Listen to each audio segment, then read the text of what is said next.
I have unlocked the door to the umbilicus. You are free to enter. Once you have what you require, I'll see it sealed once more. Until then, I will remain without.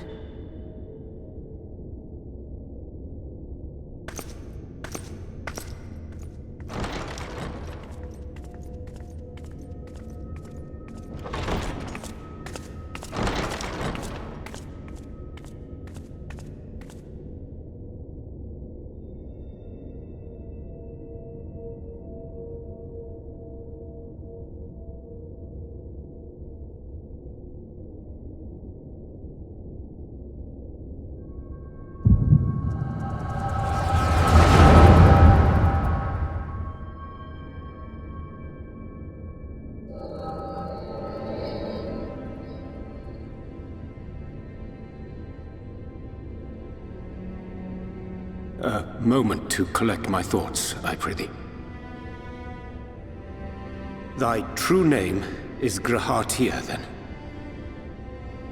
By thy claims, thou too art a native of the Source, though from an age beyond our own, when the 8th umbral calamity hath visited devastation upon our star. Thou hast, by subtle means, reached across the boundaries of time and space to unsow the seeds of catastrophe, ere its creeping vines drag our champion unto an early grave. In essence, yes. A difficult story to swallow, I am sure.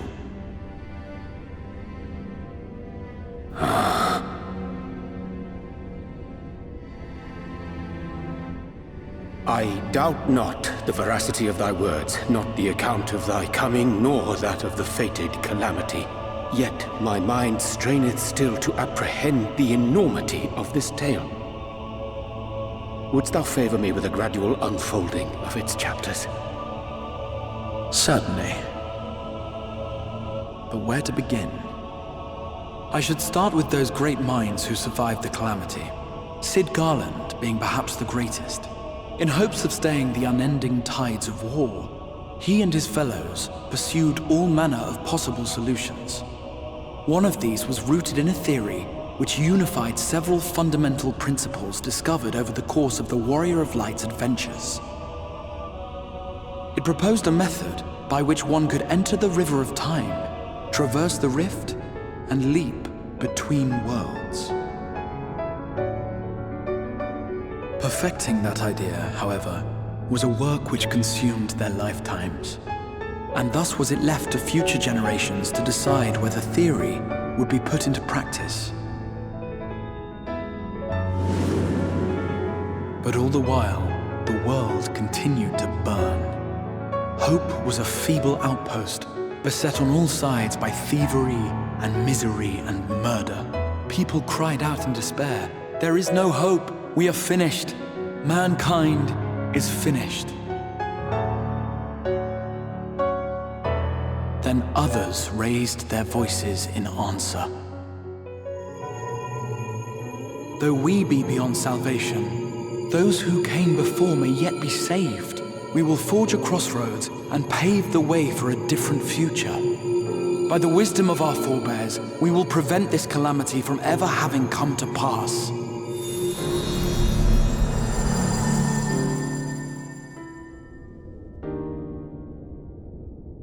The fighting went on unabated, but some few took up Sid's research and labored to realize those impossible ideas. After 2 centuries of labor, their descendants finally succeeded in awakening the Crystal Tower, an integral part of the process, and, in doing so, roused its caretaker, me.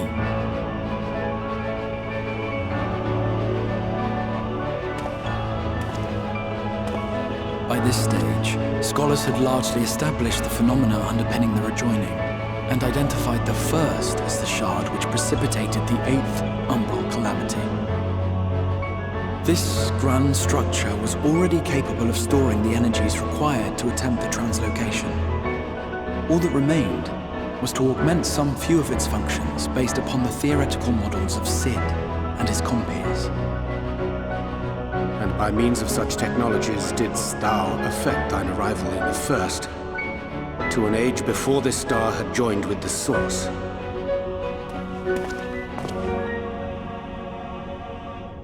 Some while before, as it turned out.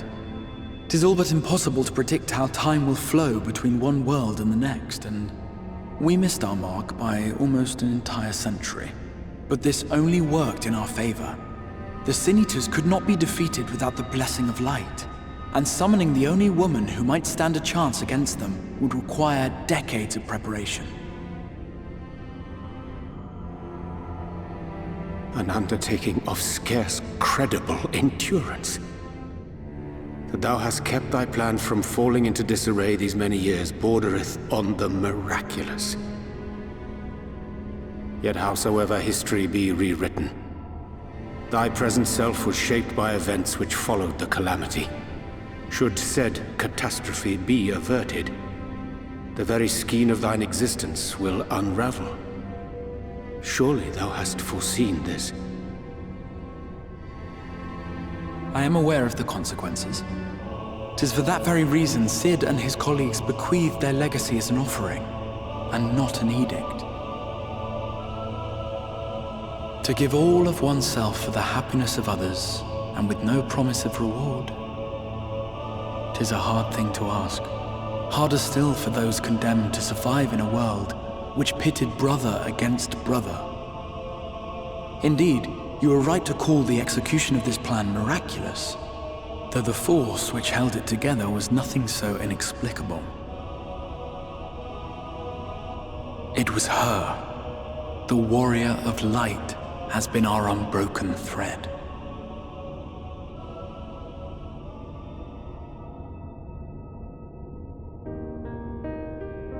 Where others would stumble and fall, she would rise above.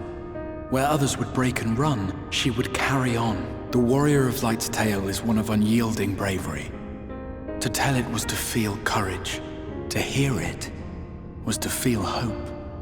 It was a breath of inspiration in an age of suffocating shadow. In the histories of a fallen nation was our hero hailed as its greatest ally. In the time-worn pages of a noble's memoirs were her deeds joyously retold. For many, these stories were the flame which warmed them through the coldest of nights.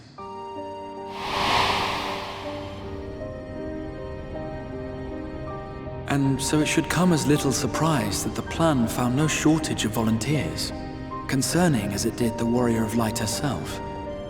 It was their chance to add their own verse to the hero's saga. She was the lodestar that brought them all together to send their final message back through time and space to her.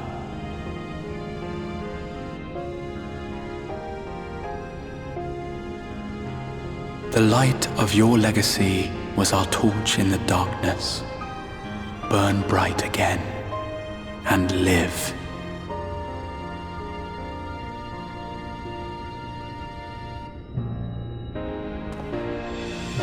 I am merely the bearer of that wish, come to ensure it is safely delivered.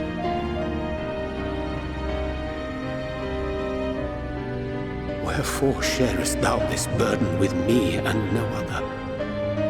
What wouldst thou have me say? That you will be my accomplice? 'Twas you yourself who convinced me of your suitability when you spoke of how you learned of the Flood and of your part in arranging Nymphylia's journey to the First. Your actions showed uncommon resolve. 'Twas clear you were committed to the cause of saving this world. I knew I could trust you to choose the right path forward, even if that choice came with a heavy price. What price?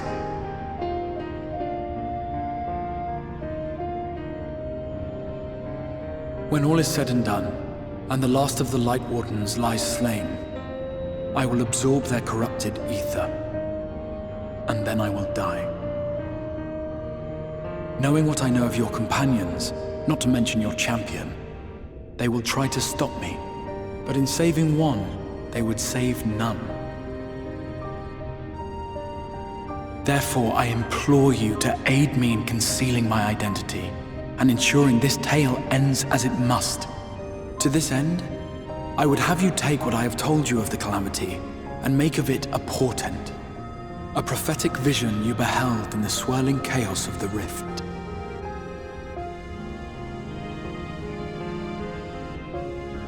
Is this truly thy wish?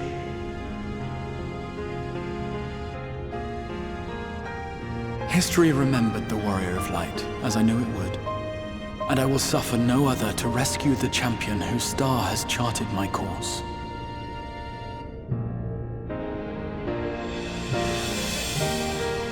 I will see this tale to a happy end, my friend. There has been enough tragedy.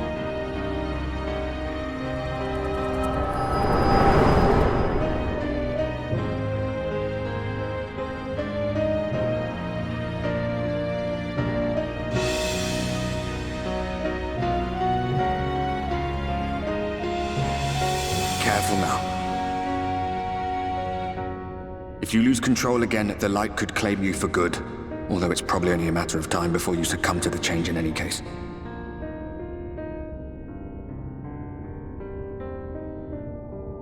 What do you mean to do?